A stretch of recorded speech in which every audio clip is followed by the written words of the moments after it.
Family is one thing we cannot live without. Family is one thing we do not have the option of choosing. You get your family when you are born. You do not have your option of saying, I want this to be my family or I want that to be my family. The people in the family are very, very essential people in our lives. We grow up with them. We learn a lot from them. So obviously, we cannot live without family. But when is too far for family members to go? When do you consider that this is too far? When do you draw the boundaries? When do you cut ties with certain family members? Mother-in-laws are essential to the, should I say, the success of a marriage. Mother-in-laws are very relevant in a relationship. When a woman is not okay with a mother-in-law, that is a recipe for disaster. Likewise, a man. Today's story, we are going to deal with mother-in-law's involvement in relationships or marriages. You know, several times you hear women saying, my mother-in-law is not great to me. I do not have a great relationship with my mother-in-law. And you keep hearing the advice that before you marry, make sure that you and your mother-in-law have a great relationship. This advice, obviously, it's a very, very important one. But unfortunately, the lady that sent us her story is not having it easy at all. She has, one will say, a difficult mother-in-law. It has gotten to the point where she is tempted to think her mother-in-law is a witch. This is a phrase we hear all the time. And I would leave the judgment to you to decide if you think the mother-in-law is indeed a witch or not. We have this interesting story on our table today. I have amazing people joining me to have a great discussion. Today, I do not have anyone in the studio with me. I am all by myself, but I'm not alone. I have people joining me virtually to share with me their ideas, their thoughts, their comments. And I am also not alone because I have amazing audience like you out there listening in, jotting down your comments in our comment section. Those watching from homes on their TV sets are watching. Those joining me via Facebook and YouTube are also watching. I'd encourage you to leave your comments under our comment section on YouTube or Facebook. There's a surprise today. I will not introduce my guest to you before I show you my story because I want you to pay very close attention to the details. What is happening? You know, there's this question I put on my status today before coming on live, and it says, what would you do if your mother-in-law keeps sending you cats? Yes, cats. Ejamwa. How do they say it in Ghana? I don't know. I don't know. I'll ask my producer when I come back from the break and share it with you. But that is the story we have on our table. Please listen to it.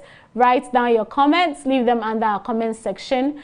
And remember, you can also send us your stories via our WhatsApp number or email address.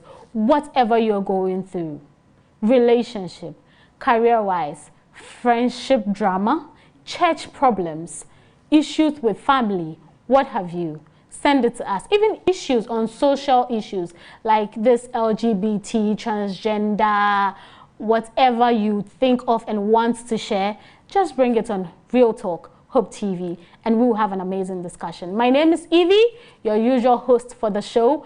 I will make sure you people listen clearly to the story because it is an interesting one. We'll take a look at our story, and when we come back, I'll introduce my amazing panelists to you, and then we'll go straight into the discussion. This is Real Talk. Do not go anywhere.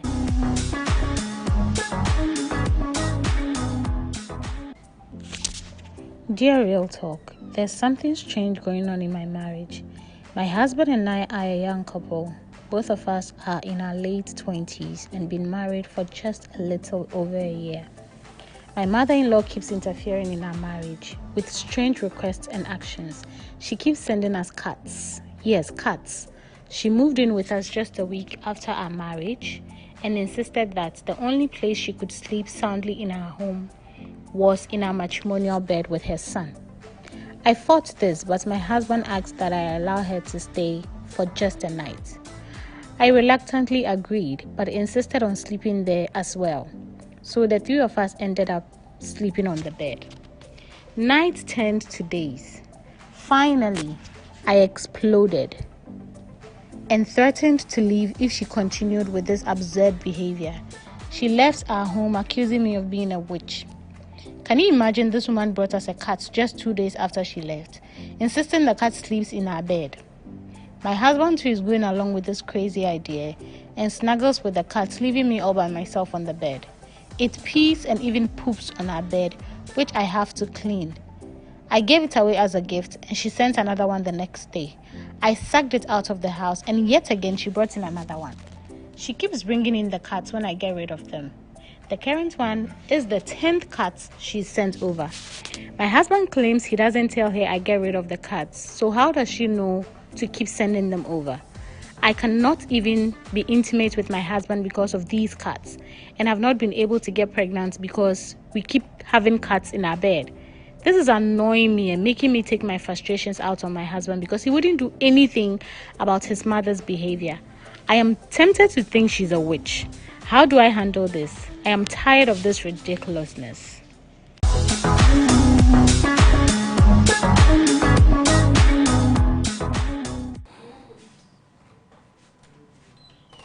Welcome back. Story. I told you it was an interesting one. Cats. So first of all, she decided to stay in the home. She was sacked and then she decided, oh, let me bring you cats to keep you company, to sleep in your matrimonial bed with her son and her daughter-in-law. What sort of mother-in-law saga is this? Before we went to take a look at our story, I promised I'll share the different local dialects for cats. I know in Chi, they say okra. I think Fanti, they say ejamwa. I think Ewe is daddy. And then Ga is alonte. So this woman decided to bring alonte, ejamwa, okra, daddy, whatever, to the home of his son, his married son. She continuously brought cats 10 good times. What is going on here? What do you think is happening? Why is this woman doing this? Does she want her son's marriage to end up in a divorce? What could possibly be the reason why a mother would be doing this to her son and her daughter-in-law? I'll go straight to my guest.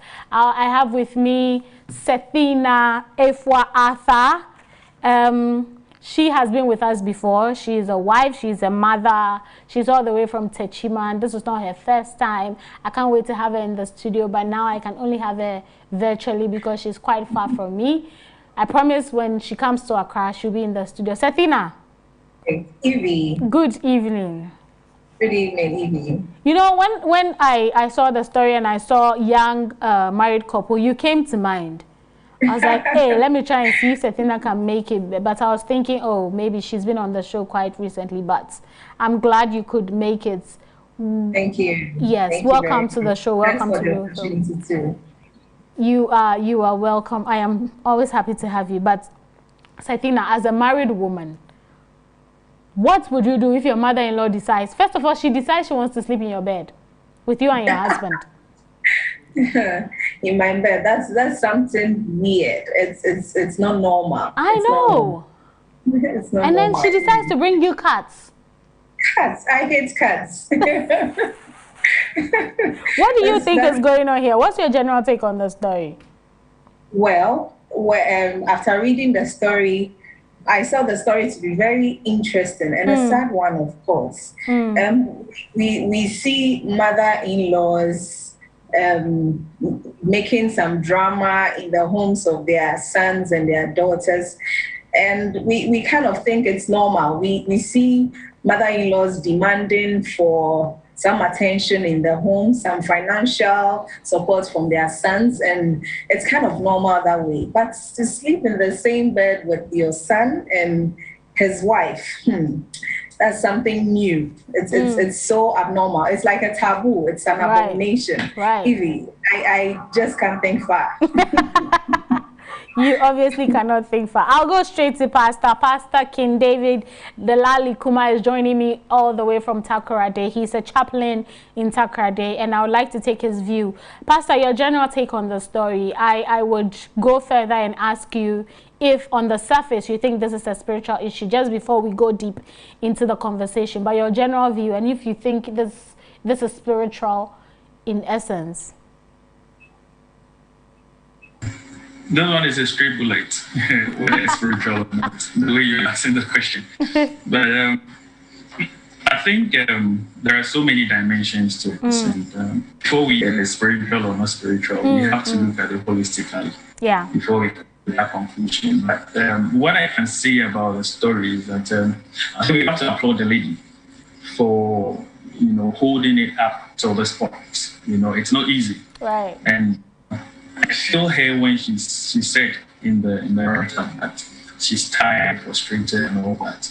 It's not easy. And I think this one will serve as a ticket for all those out there, as you said from the beginning, that in our marriage setting, we are being advised that when you go into marriage, you need not to say your things or things that concern the marriage, you should keep inside and all that. But people are dying out of all things. And I think this platform like yours and others similar to yours serve a good place for people to come out, and seek for help.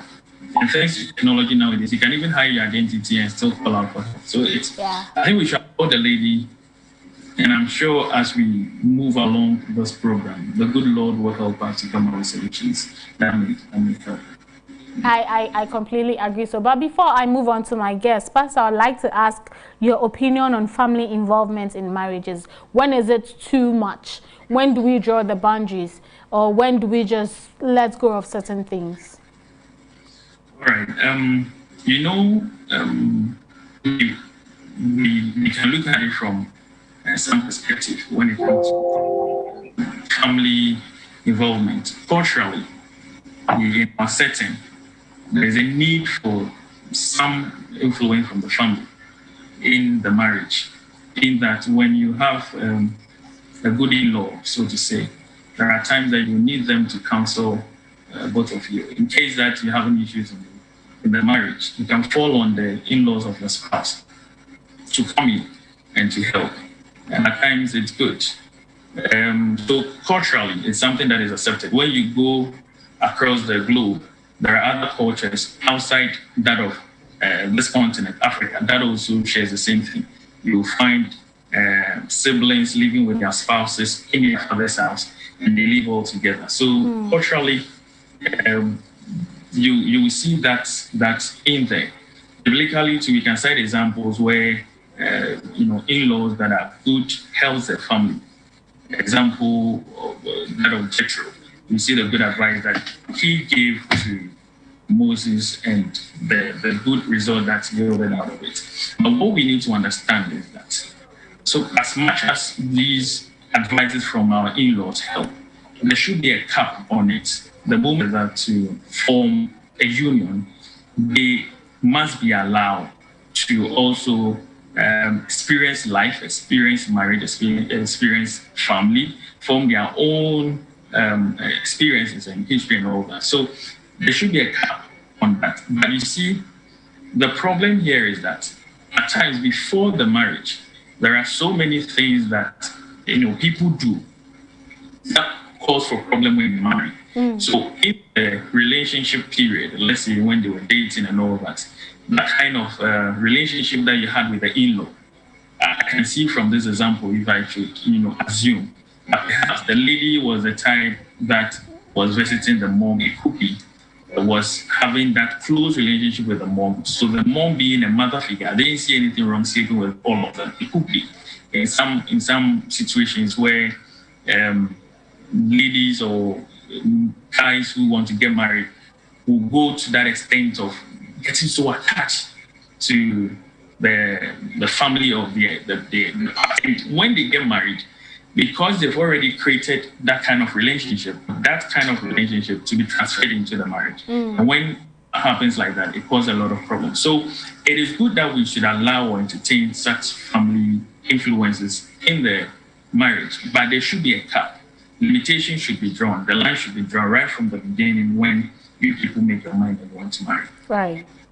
Things that you shouldn't allow the in-laws to do. Right. I completely agree. Thank you so much for that submission. My next guest is all the way from the state, New Jersey, precisely. I have with me Oba Tampa Efia Edu Chumwa. And Ifya, Hi, Ivy. hi, how are you doing? I'm very well, thank you. How are you? I'm fine, thank you. I'm so glad to have you on the show today. Good to be here. Yeah. So I would ask for your general take on the story, and then I would ask possible reasons why. Okay, so first of all, what is happening? What do you think is going on in this story? And also, why do you think the husband is not doing anything about it? Okay, thank you. Hello, everybody. First of all, it's creepy. It's just like, it supersedes weird. Okay? Even for my mother to be in my matrimonial bed, it's a no. Okay. Because when the Bible said a man shall leave his family and a woman leaving her family and cleave together, they never said it was going to, like, the mother-in-law or some in-laws are going to be part. With our traditional settings, we accept that. But for me to sleep with my mother-in-law and then on my matrimonial bed, it's a no. It's unacceptable. Yes. Right.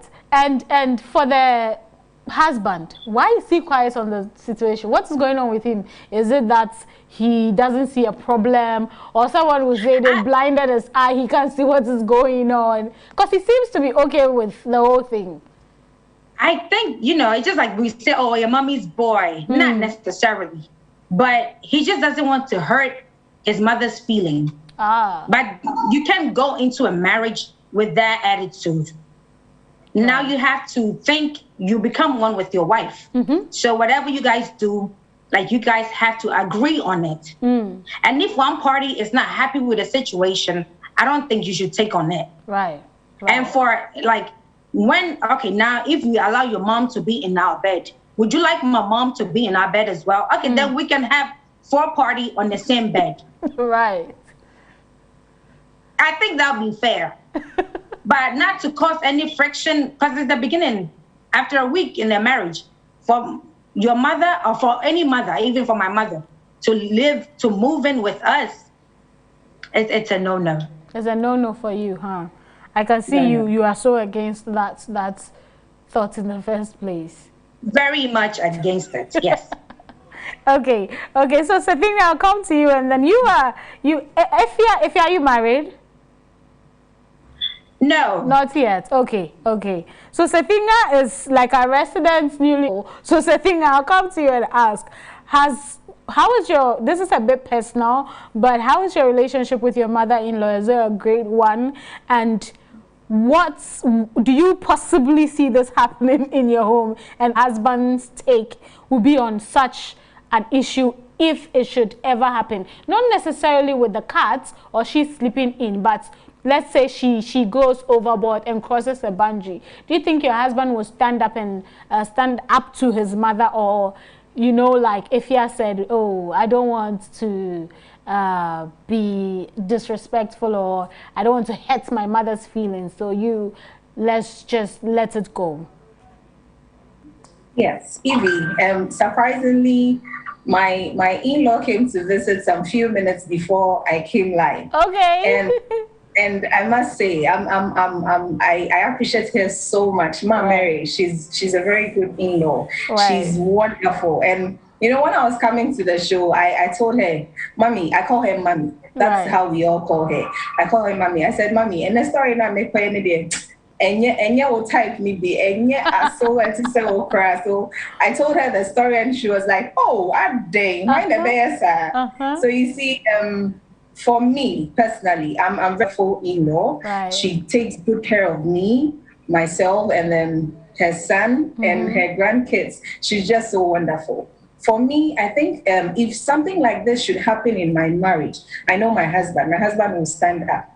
For any responsible man, if you are dealing with such an issue, you need to be responsible. You are the head of the family. And the Bible says, as my sister said, the man leaves the home.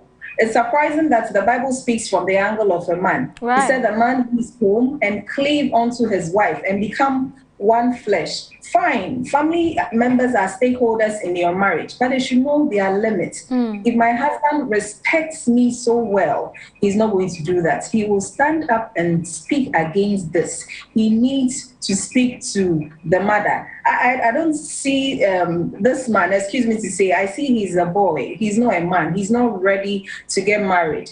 Men marry, boys do not marry. I think this man is a boy, I think. Let me just say. Okay. He is not matured. How can you keep quiet on an issue like this and make your wife suffer?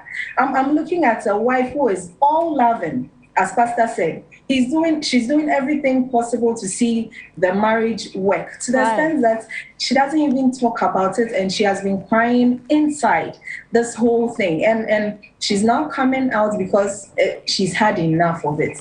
And he needs to stand up. He needs to respect his wife, Constable. He needs to know that he's the man of the home. And he needs to know that the roles of mothers change when he gets married. You can be a mommy's boy. On channel 4, I must say. On channel 4. Maybe he was sleeping with his mom all this while, and then he got married, and then he's become used to it. If he understands marriage and that institution, fine, family members are there, but yourself and your wife, the two of you are married. Right. If family members want to involve themselves in marriages, they can only give you counsel and advice, but they leave the choices to you, yourself and your spouse, and then maybe the kids when they are grown up to take certain decisions. For this, I think this man is very disrespectful, and he needs to stand up and speak against this. Okay, I completely agree. But why do you think the woman keeps sending cards? Is it symbolic? I've been thinking about it. I'm like, you can give any gift at all. Why cards? And why do you keep sending it over and over and over? What is the significance? Can you think of anything that would explain why this woman keeps sending over cards and insists that the cards lay in the bed? You see, Evie, this thing is spiritual. I don't know what Pastor will say about this, but I think this is spiritual. For you to send cards over and over again, even if it's not spiritual, then I think the in-law must be involved in some power of darkness. And to me, I think that the reason why the man is not complaining about this whole thing is either he has a hand to do in it, maybe himself and his mother. The two of them are planning on something spiritual, or they are in the same association in the spiritual realms. I really don't get this. But why would you keep sending a cat to your in-law? It's kind of strange. I'm sure Pastor would have a lot to say about this, but say that the mother-in-law is a witch. Evie, he said it before.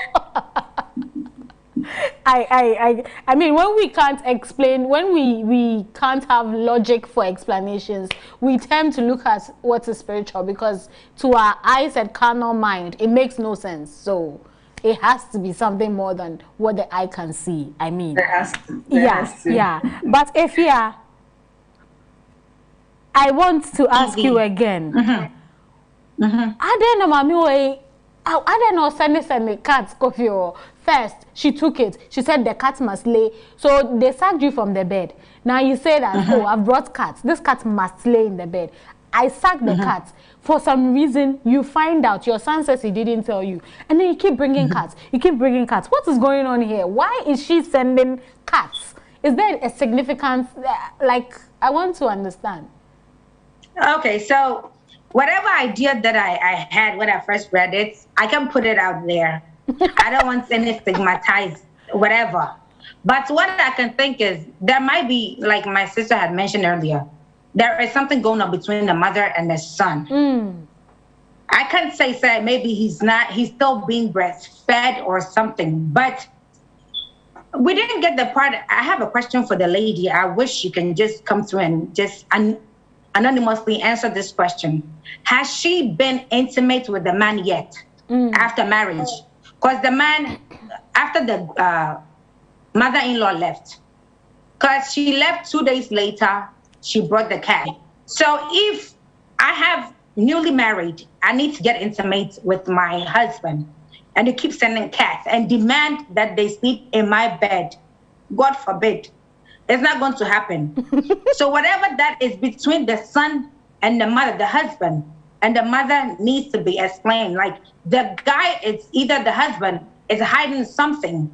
I was tempted to ask if maybe, just maybe, he's not able to sleep with the woman. And this is going to be an excuse that, hey, my mom said this, my mom says that. Because if I'm not happy in my marriage and I'm telling my husband, babe, we need, like, this is not helping me, I'm not happy here. They don't even have kids yet. No. And we are babysitting this cat. No. It's not going to happen. So there's something between, like, the son that the wife does not know. I completely agree with you. There has to be something between them. But Yes. do you, cats, do you know if there are any spiritual animals? Do you know any significant, like... Okay, is that black cats or white cats? We don't know.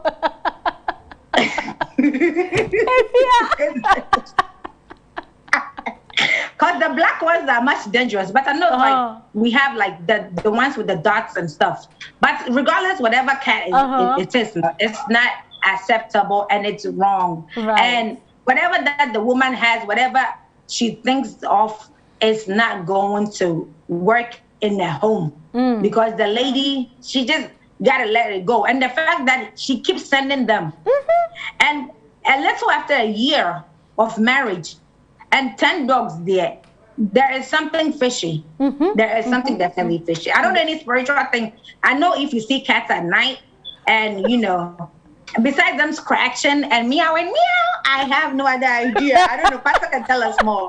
Maybe Pastor Afia and Sethina are leaving this party because they can't seem to understand what is going on here. So I'll come to you, Pastor, and I'll ask, what is your take on why she keeps sending cats? What is the essence of the cats?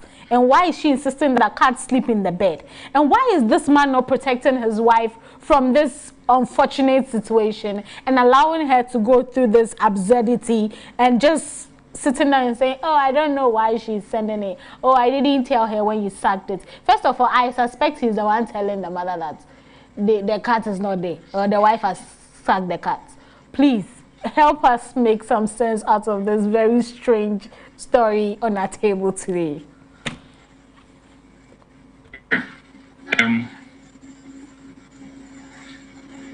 I can feel the passion with which Efia and Setina are talking with. You know, it's frustrating. Yeah. Before I even comment on the question that you asked, back to the reason why the man could keep up with what he was doing. You see, one of the greatest challenges of a man is to stand up to the mom. You know, it's one of the greatest challenges that a man faces because of fear of losing the mom. You know, when men are attached to their mom to that extent, at times it becomes very hard for them to stand up against them. So perhaps this man is afraid to stand up, you know, and say that, mom, what you're doing is wrong, for fear of losing her, for fear of the mom, you know, raising a lot of issues against him and all that. And then it could also be that there is more to the story that we don't know. Okay, there is something that has been going on even before the lady came into the picture that has not been disclosed. But one other thing with men is that in the house, they are slow to see danger. They don't easily see it. So perhaps all these things happening, the man is not seeing anything so big about it. They have that thing. But as we're saying, we encourage him or we advise him that when you are ready to marry, be bold enough to look at your wife first, and then the others follow. Because your responsibility first is to your wife, and then the rest will also follow. So it's one of the things that will give the counsel out there that any man who is ready to marry or any man in a marriage should look up to the wife first before the family follows. Now to what you asked about why the woman keeps on sending the cat over and over again. See, again, there's still more to the story that we are not being told. Right.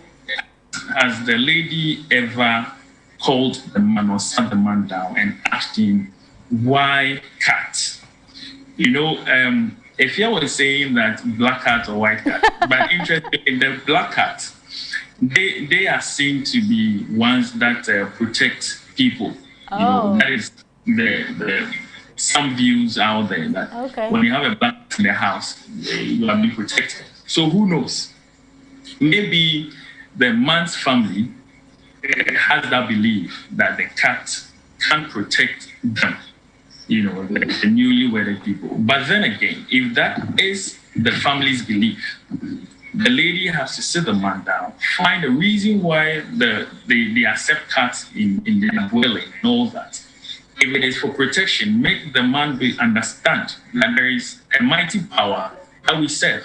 And so the cat cannot be mightier than the one who created the cat. Right. Make that known to the man, and I think that would make meaning. And then again, the point where Setina was asking whether they've been intimate or not, I think, you know, that again shouldn't be, the cat shouldn't be a reason why they can't be intimate. The cat is peeing and pooping in the bed, Pastor. But they can do it in the kitchen, somewhere in the house, right? Right. Anyway, but the point is, there is more to it. When you look at it at the face value, you will see that no, this is not normal. There's more to it that the lady has to find out and get to know. It could be one dimension to the story. Could be that maybe the man's soul or spirit or something is tied to a cat. Oh wow! From the man was being born, or when the mother wanted a child, she went to an oracle to get something, and so the cat must be present in the life of the man. Or it could be that the cat is being used to monitor whatever is going on in the house by the mom. So these are possibilities that can happen. But the point is, even if it is so, what we will say is that, and now that the lady has come out to say this, much is lying on her to first of all ask the man what's all this cat story, and try and seek some spiritual help through prayers, and I know the good Lord will see them through. But the whole issue, I have to say, is not really good at all. Right. Thank you so much. Obviously, Pastor has given us more in depth in the possibilities of why the lady keeps, or the mother keeps sending over cats. And I would have to say it's very insightful because, like you said, maybe it's a soul tie, maybe it's to monitor movements in the home. We never know. I would have to go for a quick break. When I come back, we will delve into if this issue is a spiritual one, and if we can dare say that the mother-in-law is a witch. And finally, what the daughter-in-law can do to end this horrible situation she finds herself in. You can still leave your comments under our comment section on our Facebook page and YouTube page, Hope TV Ghana. When I come back, I'll take some comments and read them. Then we discuss the story further. Do not go anywhere. This is Real Talk. We'll be right back.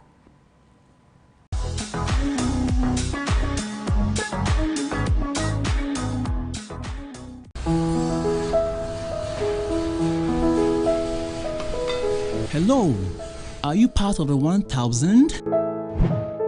Yes, you. Are you one?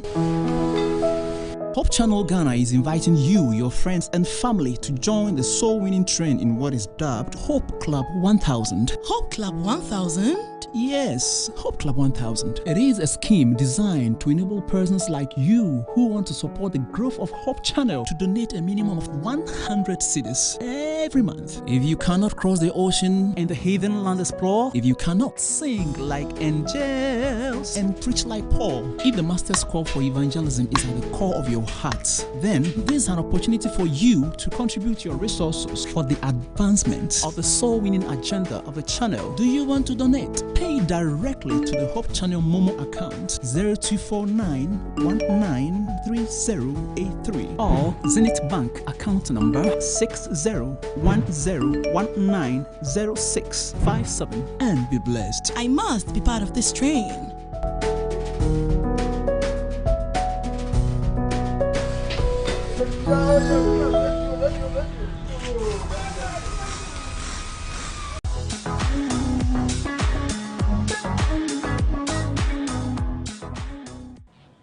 Welcome back from that quick break. You're still in the studios of Hope TV watching your favorite show, Real Talk. We are still discussing the story that came on our table today. A young woman who is newly married, a little over a year. And right a week after their marriage, her mother-in-law decided to stay with them and insisted on staying on her matrimonial bed with her husband or her son, the mother's son. And the wife was obviously against it, but the husband said, oh, let's just let her sleep in a day, just a day. And the wife agreed only on the condition that she also sleeps in the bed with them. So after a day, this went on for a day turned into days, or a night turned into days. And the wife said, no, I can't take this anymore. It's either she leaves or I leave.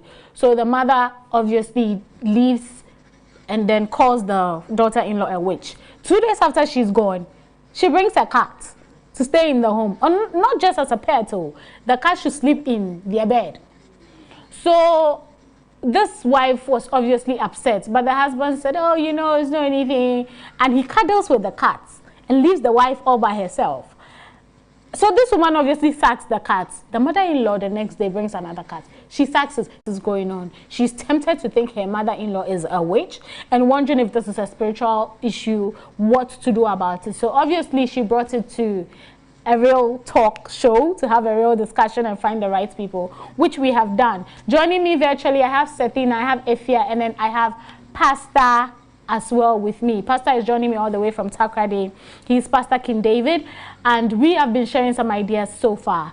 And now I'll take some of your comments before we continue with the story. Let me try and find some.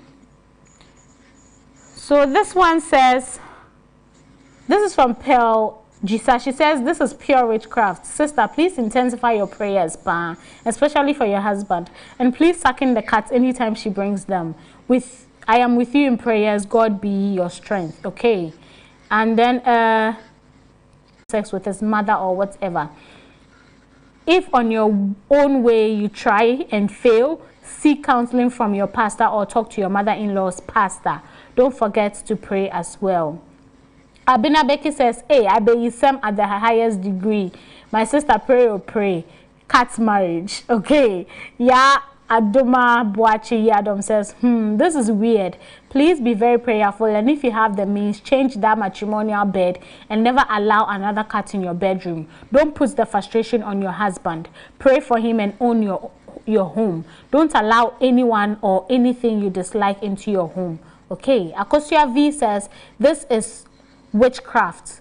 If possible, purge your bed or burn it, and don't do anything physical for you to suspect that, for your mother-in-law to suspect that, no, for your husband to suspect that you are tagging the mother as a witch. Consult your church pastor, because things like this are to be done spiritually with God. Okay, let me see. Ruth Opoku says, please give your husband 2 options, you or the cat. He must choose. And please don't worry, God will take care of the rest.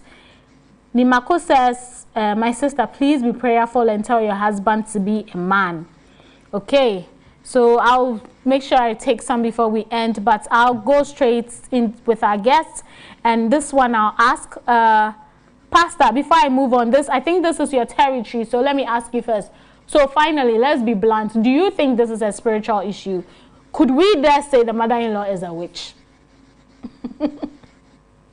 Okay, from some dimensions of the story, you can conclude the woman is a witch. Okay. Story, yeah. you can conclude so. But looking at the other side of it, have you ever thought that, or did you ever think that this also could be a mental issue? Both the mother and the son.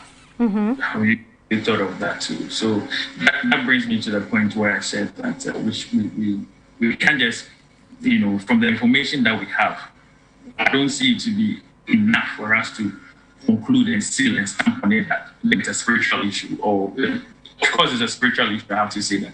But we can't conclude and say that the mother is the witch. Remember in the story, she also has her own reasons for saying that. So we can't conclude with the information we have that she's the witch. Looking at some dimensions of the story, we can. It's possible, or you're still asking me? Yes, I want you to state it categorically that in your opinion, looking at the behavior and the things that are happening, you suspect. Yes, that is what I'm saying. That the story we don't know. Okay. That's what I'm saying. Some dimensions of the story can make us conclude that the mother-in-law is a witch. But we don't have the whole story, and she herself is not here for us to ask certain questions. We can't seal and stamp that, okay, she should go home, we've diagnosed it, it's witchcraft, she should go. No. But that spiritual aspect of it is something that we have to recognize and work towards. Right. I don't know if it's enough for you. Okay, I think I get what you're saying. Okay, Satina, do you think this mother-in-law is a witch? And do you think this issue is spiritual? Or you think maybe we can logically explain it away and just let it go? Evie, just as I said, it's as straight as it is. She's a witch. Like physically, spiritually, emotionally, anything you can think of. This is so unreasonable. Even the worst of mothers-in-law won't do this. Even those we see carrying toys at their back, walking in the compound, telling their daughter-in-law to give birth to a baby for their son. Those who just come and say, you are a dirty wife, you don't do this. Those ones we can. I like the way you say it so calmly. She's a witch. but honestly, how can she end this? How can the wife end this? Your suggestion? Well, if she is a Christian, I would advise that she gets to speak to her counselor. That's the pastor who counseled the two of them before they got married. And if she's okay to, she can go look for a professional counselor. By professional, I mean professional. There are people walking about who call themselves counselors, but they are not. So she needs to talk to a professional counselor. It's very good she spoke about this because people are living in hell. And they've become so silent about some of these happenings in their homes. I think the goal of this whole story is to let stakeholders in marriage, the family, the society, the church, the wards in the family, in the marriage, know their limits.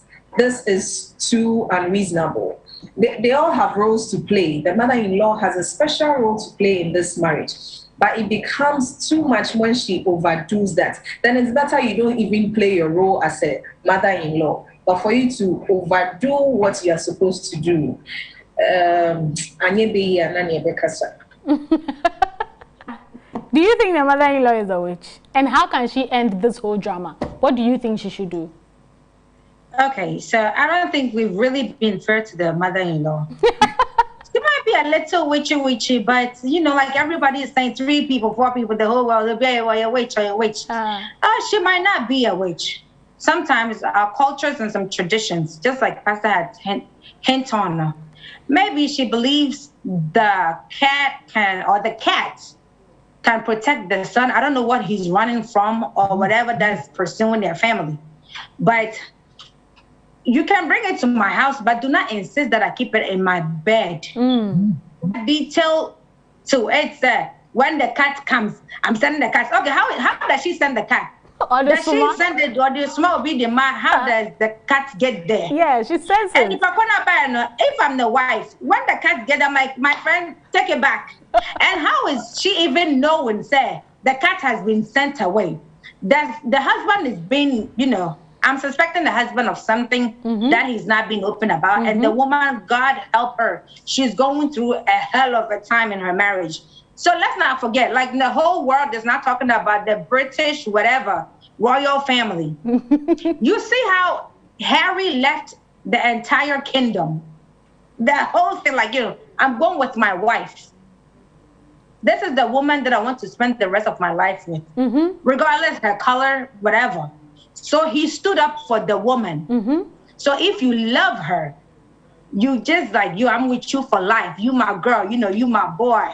You stick together.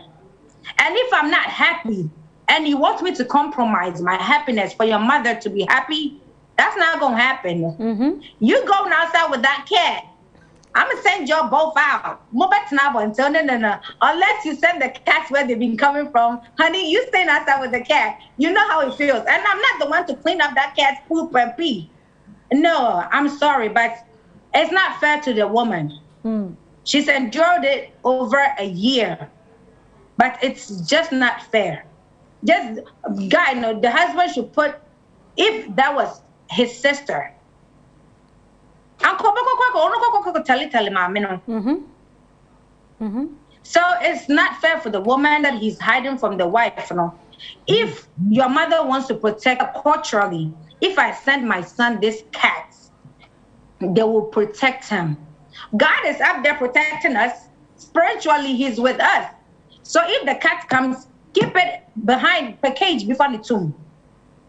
They're still going to protect us, our property. So we protect the guy.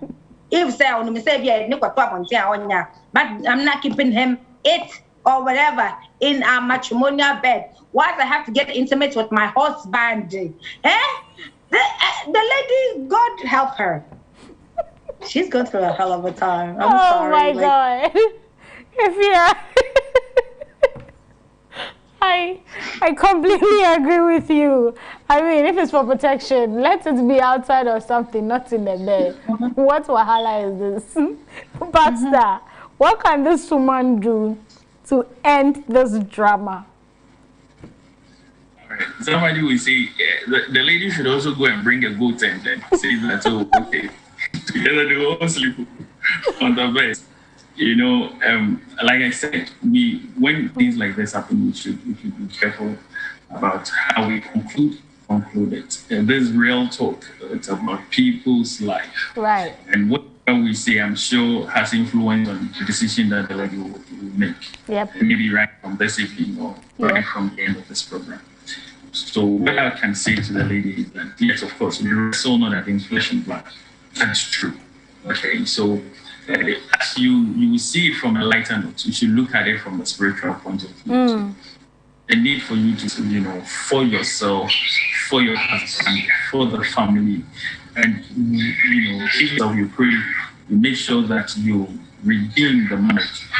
Most of the times, it's us that have to do the work. I mean, the parties in the marriage that has to do the work. So you do more of prayers, and of course, you talk to your pastor, the counselor, as Setina said. It's very, very important. And then when you do all these things, I'm sure prayers do a lot of things. God will intervene. You should also enjoy a beautiful marriage. Yeah, I completely agree. Prayers is what can change the situation around. I would take some few more comments before we go. This one is from Henrose Mensa, who says, I'm sorry, but this mother-in-law is a witch. Yes, she is. She doesn't mean well for her son and his marriage. Theo Kwame says, this woman is going beyond her limits. The question is, why is the guy not talking? The man must be bold and speak in order to maintain peace. Okay, so that was by Elder Philibert. This one is from Mabina, who says, he's aware of what he's doing, pa. He's a mommy's boy. Okay, Honey J says, why should the in-law even sleep on their matrimonial bed? Finally, Phil Kwame says, only prayer can turn a black cat into a white cat.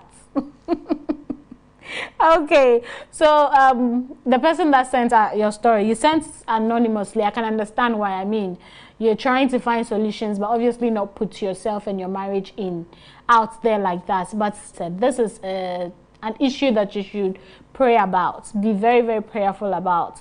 You should talk to your husband.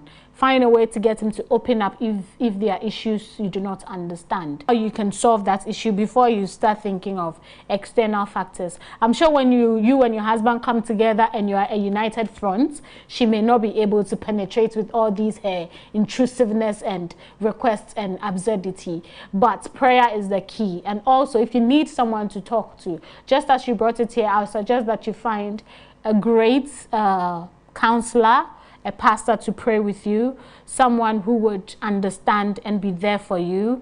But ultimately, I know that God will make everything well. You're just a year into your marriage. You're so young into the marriage. You are yet to enjoy the beautiful, what is it called, aspect of marriage. Kids are now coming in. The bond between your husband is going to be greater. I am sure after this is all done, you would probably send us a message on how you have one of the best marriages. We only pray for what is best for you. And thank you so much for bringing your story to us. But before we go, as usual, I would ask my guests to say hi to a couple of people that they want to say hi to. I'll start from Efia because she is farthest away, all the way in the States. Efia, greetings from abroad. Who do you say hi to?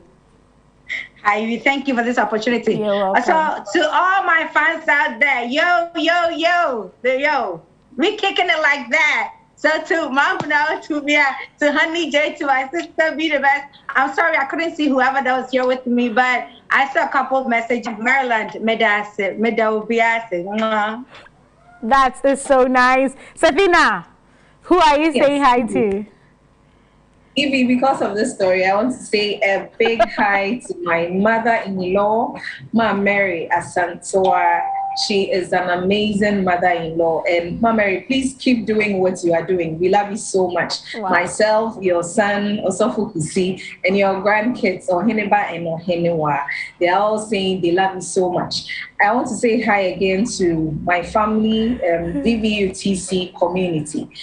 My family members in Sunyane, the Athers family, and my colleagues, Mid-North Ghana Conference of SDA.